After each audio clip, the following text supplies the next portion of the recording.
Alrighty, let's do some more puzzles this morning. It is bright and early. I have not had any coffee or soda or any caffeine yet. So, brand new puzzle, and I'm trying to make sure that I do these with you guys, and I don't cheat. I don't look at them ahead of time. I wanna look at them fresh. Probably make better videos if if I cheated and did them ahead of time. Okay, so we are even on material. We're down a pawn. We are the white. Let's see here. What did my opponent king just do? Oh, what's wrong with this? All right, first thought is going for the jugular. So queen is cutting, if the queen goes here, the queen is cutting off this. Whoops. The queen is cutting off this. Queen is cutting off all this. The queen would be cutting off here. And the queen is cutting off here. But these two would be available for my opponent's king.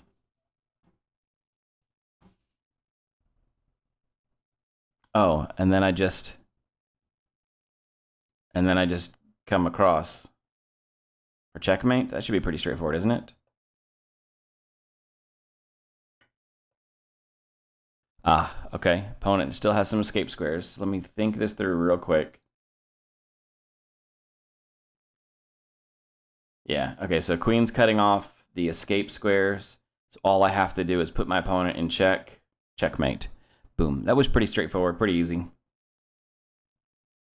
There's probably a name to this checkmate pattern. I'm not familiar with it. I don't know the names of checkmate patterns. I probably should learn some of those to get better at this game. Okay, we are early in the game on this one. I'm the black pieces. 1, 2, 3. 1, 2, 3. We're even on material. Okay. My opponent is going for a tricky line. Right, he's trying to fork me, but I do have it covered. Now, what's wrong if if I take with the queen, my opponent then has this sacrifice.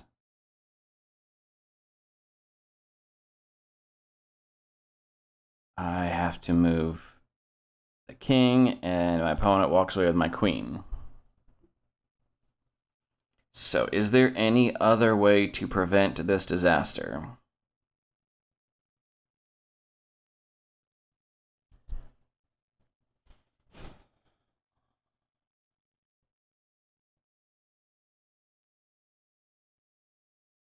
All right, let me think this through. So, queen takes. Bishop comes to check.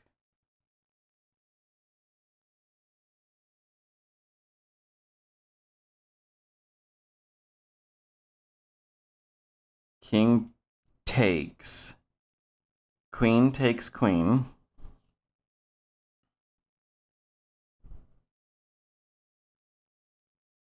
Is the queen trapped?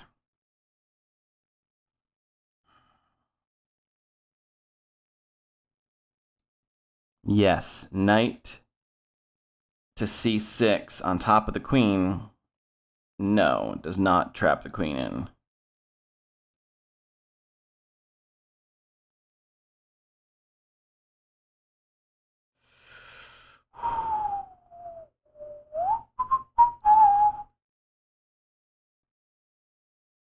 So do I just have to give up a rook in this exchange? Do I just have to give up a rook?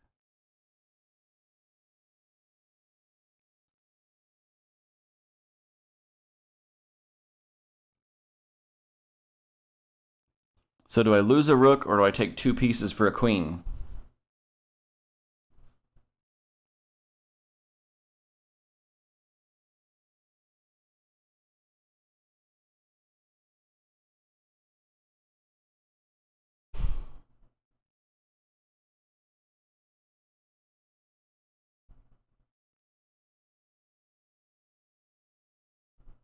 All right, so I see the threats. I feel like I'm accurately seeing the threats. So phase 1, or step 1 is complete. I'm seeing the threat. I'm recognizing the danger I'm in. Step 2. Finding candidate moves to get us out of the danger. Candidate moves are, the only two candidate moves I have available to me at this point in time is move the king here, move the queen there. That's it. Do I have any other candidate moves that I am forgetting about? I'm just trying to use all my available tools. Those are the only candidate moves. So step 2 is identify the candidate moves. Step 3. Granted, I'm making up these steps as I go along. They're not written down. I'm sure they're written down somewhere. But right now, I'm making this up as I go along. Step 3. So now, let's pick one of the candidate moves and let's evaluate. I pick the queen move. Bishop comes. From there, my candidate moves, I don't have any candidate moves. I have to either move the king, one of those two squares, either f7 or f8. At which point in time, my opponent's queen takes my queen.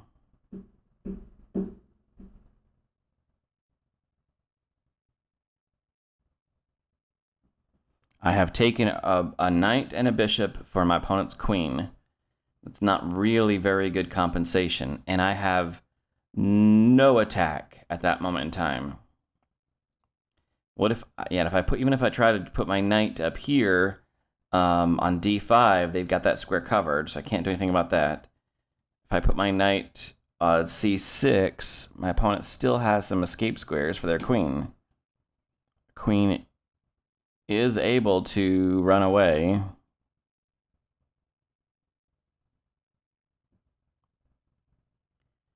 Damn. All right, second candidate move is move the king. Which point in time, the knight comes over, takes the rook. And I have no way to take the knight back, so... Alright guys, I am at a coin flip stage, so I'm going to ask you guys, which candidate move do you think is the better candidate move? Those are my only two candidate choices. I have to pick one of them. One of those is going to lead us to a position that's a victory for us, and one of them is going to lead us to a position that is not a victory. Now notice I'm not saying a loss because we still might be able to wiggle out of it in the long run, but one of them is the better move. I have to believe that taking is better.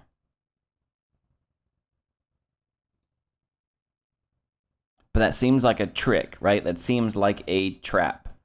It seems like the obvious move is wrong because we have seen this trap so many times that losing the queen with escape squares does not seem very good. So I'm going to go against the grain and I'm going to pick this move.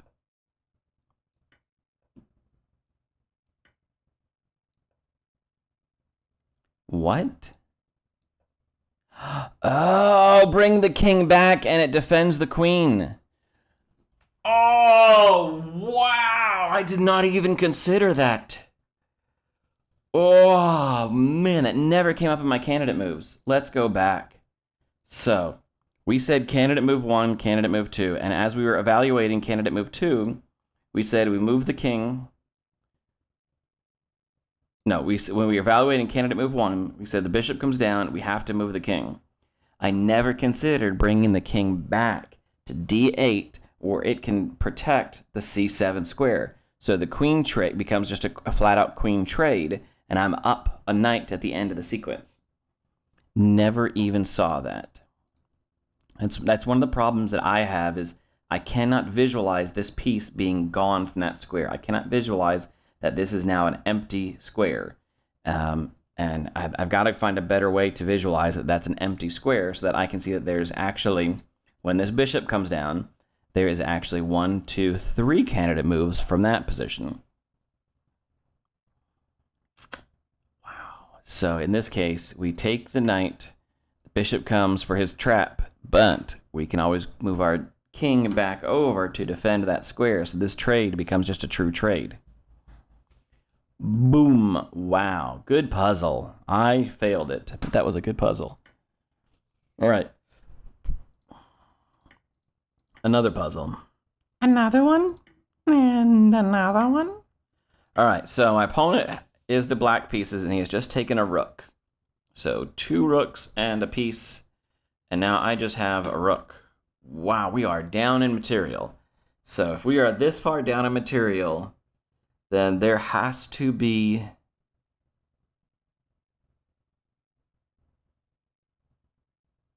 There has to be something on the books that we can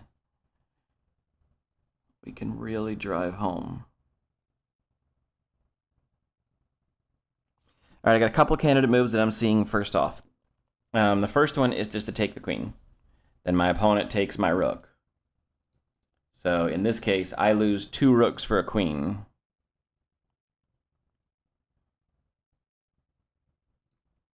Actually, hang on. Let me explore this a little bit more. So rook, queen, rook.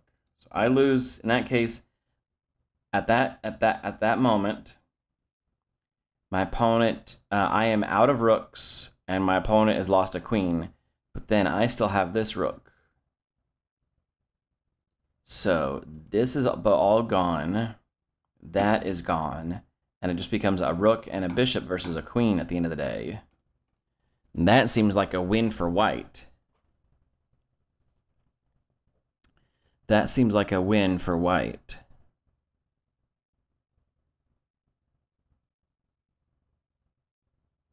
And all right, let's look at, so candidate move number 1 is rook takes.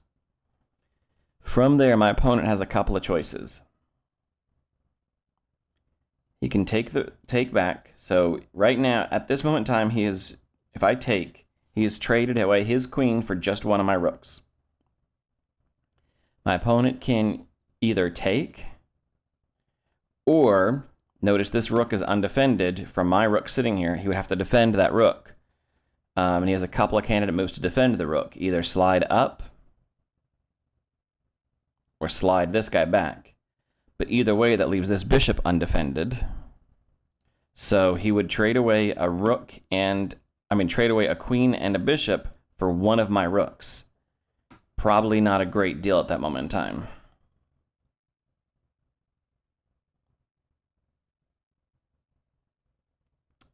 Then again, my rook is still undefended, so he can always just pick up my rook at the end of the sequence. Well, if this guy gets out of the way. So let's say this rook comes back here to defend. No, he can't because I take and I'm still threatening. And he has, so let's say this rook comes up to defend. I take. He then takes. At the end of that sequence, he has 2 rooks for my queen, and I have a queen.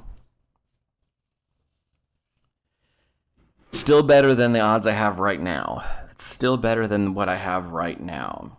Because right now, my opponent is up an entire rook and a bishop.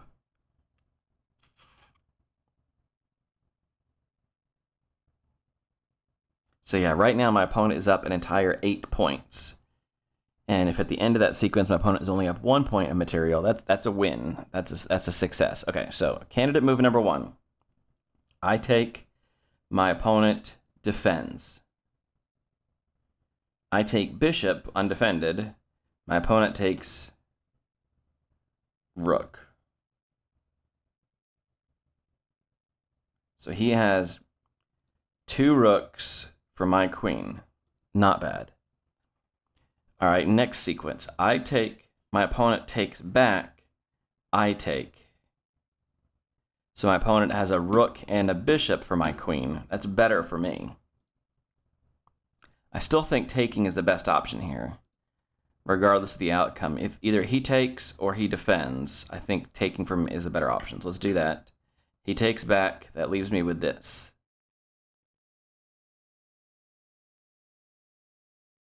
I'm just making sure that there's no checkmate shenanigans that I have to worry about.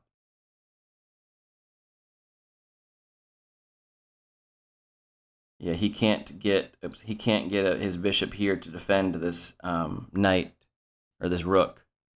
And even if he did, I still have escape squares on both sides of so I'm good. So yeah, I can take here safely. Okay. That was pretty straightforward. There was a lot of candidate moves, but it was a pretty straightforward puzzle. Last puzzle for the morning. Okay, so my opponent taking back, that leaves us even in material. So we are now, at this moment in time, the game is balanced. Actually, 6 pawns to 5 pawns. So technically white is down a pawn, but we'll deal with that later. Excuse me. Oof. It is really, it's almost 8 o'clock. So this has got to be my last puzzle so I can get to work. All right, candidate moves. Let's look for some candidate moves here. Not a good one. This is defended.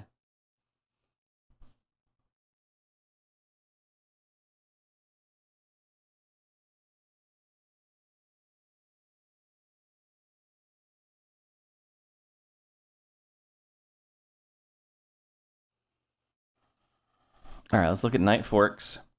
See if there's any fun knight forks sitting out there. I don't see any right off the bat. And I don't know, look, I don't know how to get, I'm sure in the settings somewhere, getting rid of these dots is probably pretty easy to do. I'd like to turn them off, to be honest with you, because I find that I like to do it myself so that I can control. You know, I don't need the dots to tell me, you know, diagonals. And I'm sure there's a setting in there to turn them off. I just haven't yet. Okay, so for the sake of clarity, let's look for knight forks. I don't see any. I don't have any threats on the king, so taking a pawn here won't help me. The things that I'm looking at right now is 1, 2, 3 pieces are technically undefended. And I would like to get some pressure on them.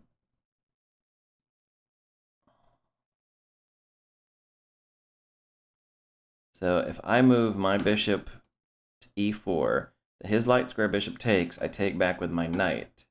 Have I accomplished anything? Not particularly.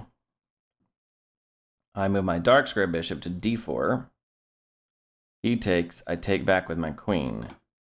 Have I accomplished anything?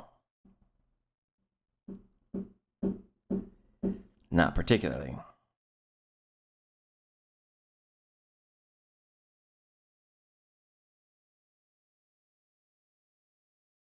All right, are we trapping the queen here? So, no, the queen has got plenty of escape squares.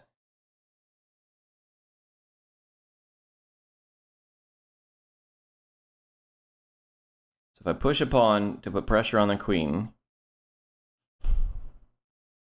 does have not this. The queen could go to either one of those 2 escape squares.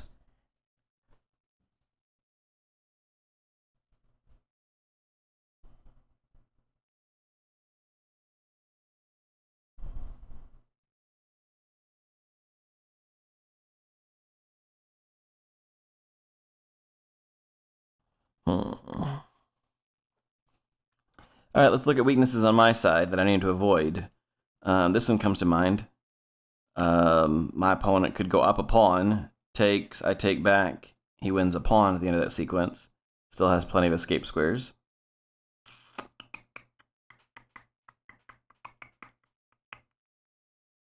It's really the only weakness on my side of the table right now.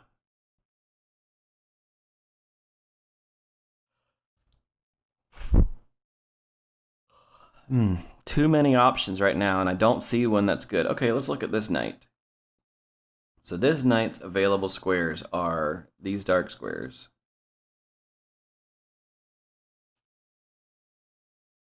So even pushing up, my opponent can basically put his knight anywhere and be happy. So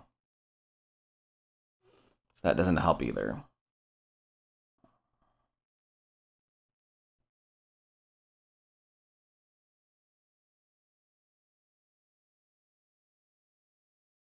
One thing I would really like is I would like to have a rook here.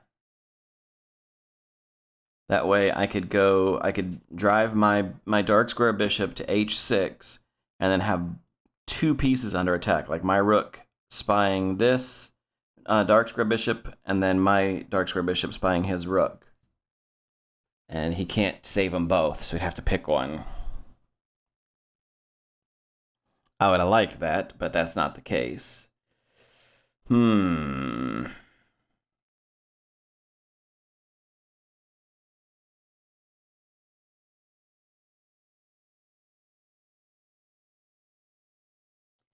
right, so the candidate moves I'm thinking of right now is number one, pushing my B pawn, chasing my opponent's queen out of the way. It gets him out. It gets the queen out of the way. It doesn't really do anything particularly exciting. It just gets the queen out of the way, which prevents me from losing another pawn in this exchange. So that's one candidate move.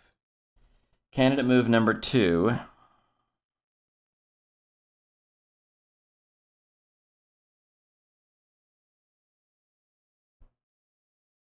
is moving my light square bishop to e4 to encourage my opponent to trade, which gets my knight out of the way of this danger. So my knight can get to the e4 square. The knight still undefended at that moment in time, but from here the knight can go. The knight covers those squares or back. Don't forget backwards.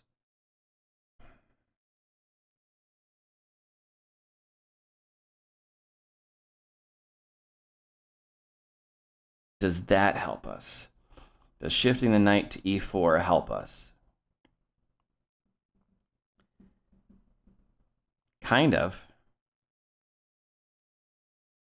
I mean, shifting the knight all the way over to g5 does put our knight in front of the opponent's king. I don't really have great pressure.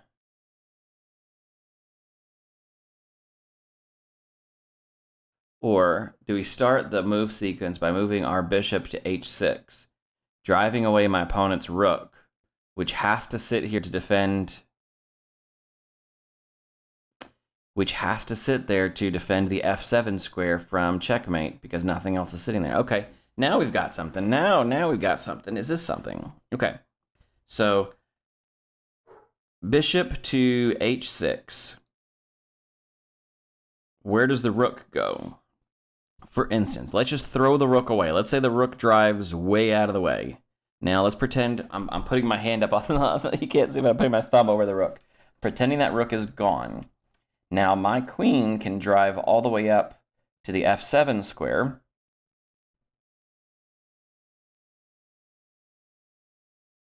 Which is not checkmate.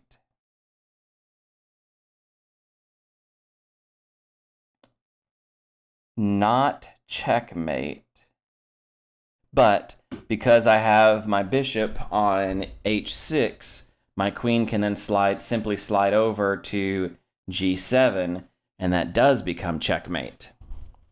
So the rook on f8 has to protect the f7 square, or actually something has to protect the f7 square.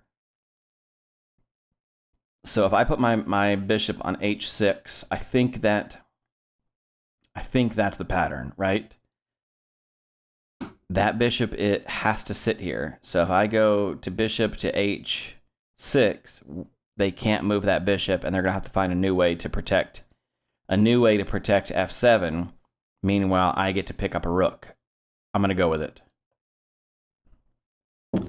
Not it. All right, well, we tried and we failed. Seemed like a good plan, didn't it? Seemed like a good plan.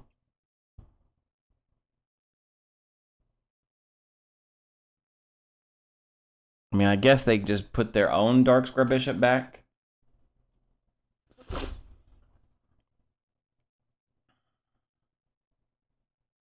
Yeah, and then what do I do from there? I guess nothing.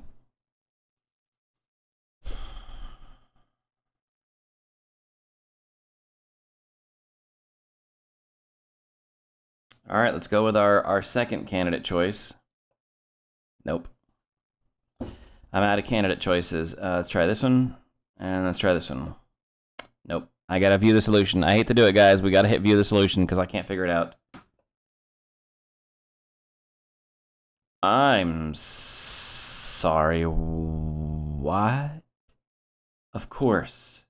Because we said that the queen wasn't trapped.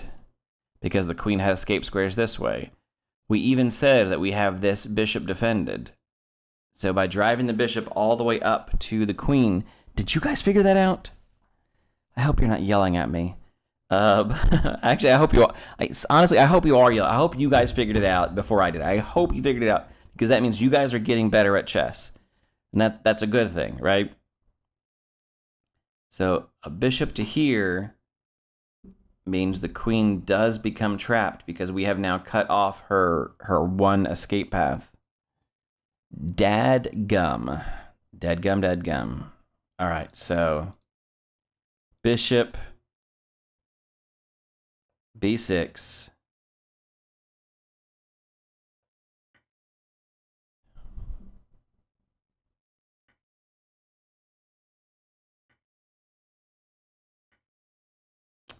Alrighty, bishop b6. That was a good move. I did not see it. Well, that is it. That's all I got time for. It is time for me to... it is almost past time for me to hop off. So I got to hop off. I got to go get to work. And I'll catch you guys next time. Keep doing your puzzles, and hopefully you guys can improve and get better than me, so that I can then learn from you, right? Alrighty, guys. Later.